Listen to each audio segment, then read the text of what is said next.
Now, this is the second part of the recap of Uthando Nesitebu. Sanibonani. So, uMacele uye wahlangana noLwandle. Okay, fine kena uLwandle watshela uMacele ukuthi number 1 sekuzoba noNunuza. Nokuthi yena nobabakhe uLwandle nobabakhe uMusa baye decide ukuthi uLwandle uyohlala kuphi eMzumbe. Now mamela uMacele uthini kuLwandle makamphendula. Uthi kuLwandle uMacele, Lwandle ngiyakhalalisela ngengane yakho. Kodwa ke ngiyathemba ukuthi intombi yakho is aware ukuthi la kaMseleku iDNA it's compulsory. Ukuthi hayi ingane siyayamukela kodwa ke kuyomela ukuthi ayenze ini iDNA ngoba iDNA it's compulsory. Now let's go back. On the first part, I said ukuthi uMusa uthe yena uMakhumalo wayefuna ama-paternity. uMusa ulwisa uMakhumalo. Uthi uMakhumalo uthi yena ufuna ama-paternity.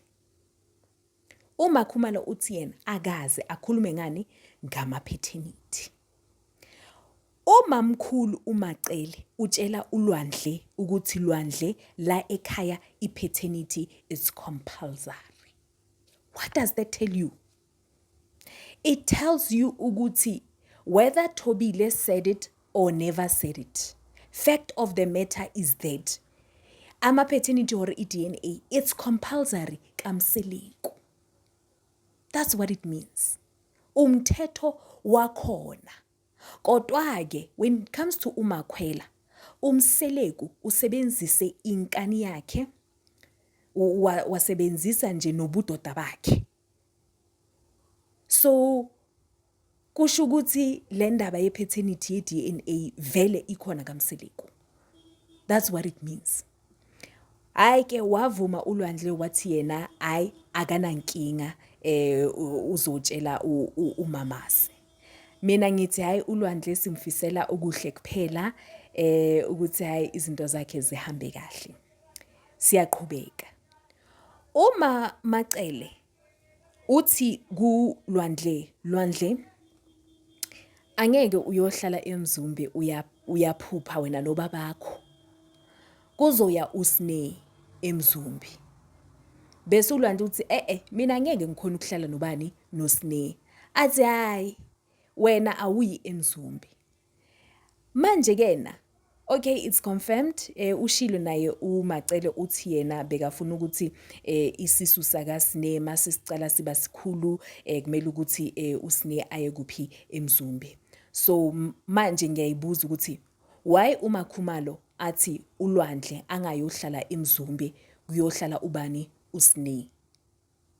Like ukuphi umehluko? Nakhona it only makes sense if kuzoya umfana ayohlala laphana emagcekeni kaMseleku. And uLwandle as ingane endala kaMseleku yomfana uright makayohlala eMzumbe. Like ang understand ukuthi ubani kumele ahlale like angim understand uMacele makathi yena ingane yakhe angeke iyohlala eMzumbe makuhambe uSne. Kodwa ke angikho lapho. Kodwa uMacele naye sometimes naye ke ngizobuyela emuva kancane kuMakhumalo. Right? So umthetho ulentuzana uMakhumalo makachaza yena uthi umthetho uthi kwamele mangabe kuzongena umfazi omunye, right? Makaze lapha yana kaMseleku kwamele ukuthi athathe ama test esikhuluma ngama test wengculazi nani so that bona bazoba safe. You understand that? So uthi uMseleku uye waphendula ngokuthi angeke ulentuzana uMakhwela athathe lawo ma test ngoba umthole kuyitshitshi.